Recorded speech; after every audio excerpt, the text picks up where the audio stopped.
Love, at its core, is about vulnerability. About being seen, truly seen, and still chosen.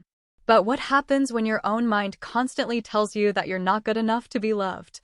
Or worse, that you're a danger to the person you love most? For many who live with OCD, this is their daily inner war. It's not just about obsessive cleaning or perfectly aligned books on a shelf. It's about the fear that their love isn't pure enough. That a single thought could ruin everything. That somehow, they are the problem. OCD doesn't knock on the door of your relationship like a dramatic storm. It creeps in quietly through doubts, through rituals, through the need for control disguised as safety. And before you know it, both people in the relationship are caught in a cycle of confusion, guilt, and exhaustion.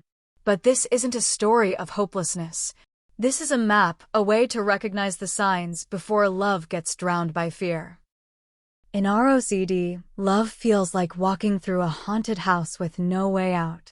You're constantly checking for signs that your relationship is flawed, not because it actually is, but because your brain is demanding certainty in something that can never be 100% certain: human connection. You might obsess over your partner's appearance, their habits, their words. Did they say "I love you" with the right tone? Did they seem a little off today? Were you attracted enough when you kissed? And worst of all, are you lying to yourself if you're not constantly obsessed with them? ROCD doesn't question the love because it's not there. It questions the love because it matters so much, and that's exactly what makes it so cruel. It turns romance into a performance where every smile, every word, every touch is overanalyzed. And ironically, in trying to make sure your love is real, you can slowly lose the ability to feel it at all. For most couples, it's normal to check in. Are you okay? Did I upset you? Do you still love me?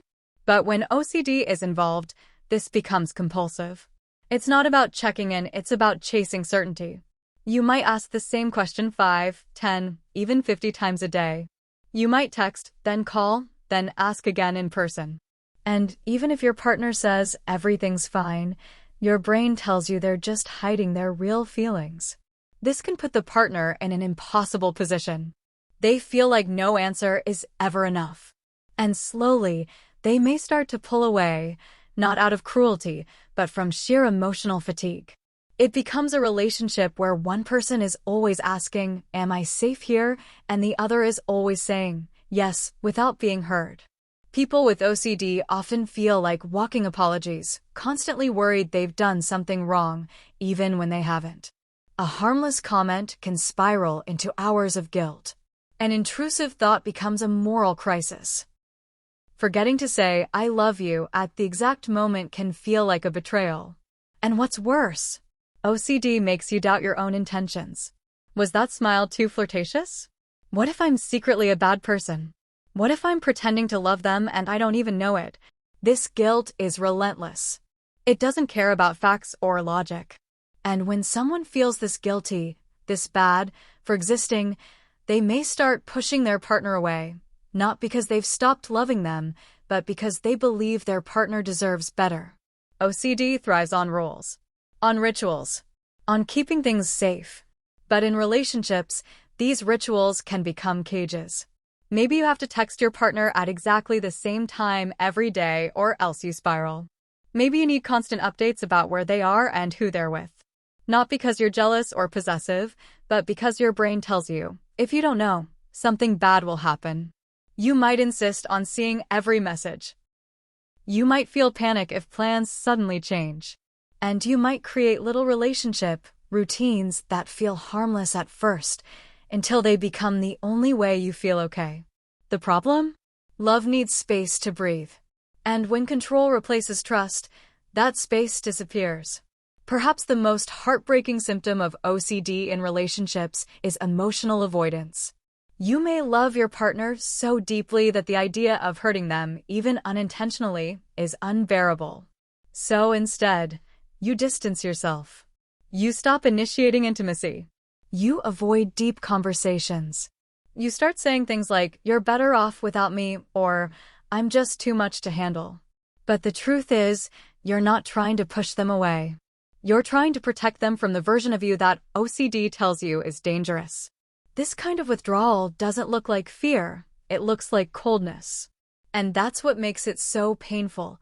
The partner may not realize they're being avoided out of love, not out of apathy. Some people with OCD develop relationship compulsions, subtle rituals they believe will keep the relationship intact. Saying, "I love you" before bed becomes non-negotiable. Kissing in a certain pattern before leaving the house becomes mandatory. Missing a ritual? Feels like inviting disaster. Over time, the relationship begins to feel less like a connection between two humans and more like a test that must be passed daily. And if the ritual fails even once, panic sets in. These rituals may start as private habits, but they can grow into unspoken expectations. And when the partner doesn't participate not out of rejection, but simply because they didn't know, it can feel like rejection all the same. Ever spent 2 hours trying to pick a restaurant, only to end up not going anywhere because you're too anxious to choose? OCD can turn small decisions into high-stakes dilemmas. What if we go there and have a bad time? What if they secretly hate my suggestion and never tell me? What if I'm forcing them to go somewhere they don't like? Every choice becomes a moral minefield. And eventually, both partners may start avoiding decisions altogether, not because they don't care, but because making any choice feels too dangerous. For some, OCD manifests as fears around sex and intimacy. It might be fear of germs, fear of being immoral, or fear of having the wrong thought during a tender moment. This can lead to avoidance of physical closeness, not because attraction is gone, but because fear is louder. Some might feel disgusted with themselves for enjoying intimacy. Others might obsess over whether a single fantasy proves something about who they are. The result? Disconnection, confusion, hurt feelings on both sides, even though love is still present in full force. Here's the part nobody talks about enough. Being in a relationship with OCD, whether you have it or your partner does, can lead to emotional exhaustion. You may feel like a caregiver more than a partner. You might bottle up your own needs so as not to trigger them. You might feel guilty for wanting space, even though it's completely healthy to have it. OCD doesn't just demand energy from the person who has it. It pulls energy from the person trying to hold the relationship together, too. Love is powerful, yes. But without therapy, support, and communication, even the deepest love can get buried under the weight of constant fear. OCD is loud, but recovery is possible. With the right tools like CBT, ERP, medication when needed, and couples counseling, the noise can be turned down. And more importantly, relationships can become places of growth instead of fear. Places where both people feel safe, seen, and supported. Healing doesn't mean perfection. It means learning to live with uncertainty together. It means building a relationship not in spite of OCD, but in full awareness of it, if you recognized yourself or your partner. In this video, take heart. You are not broken. You are not too much. And your relationship is not doomed.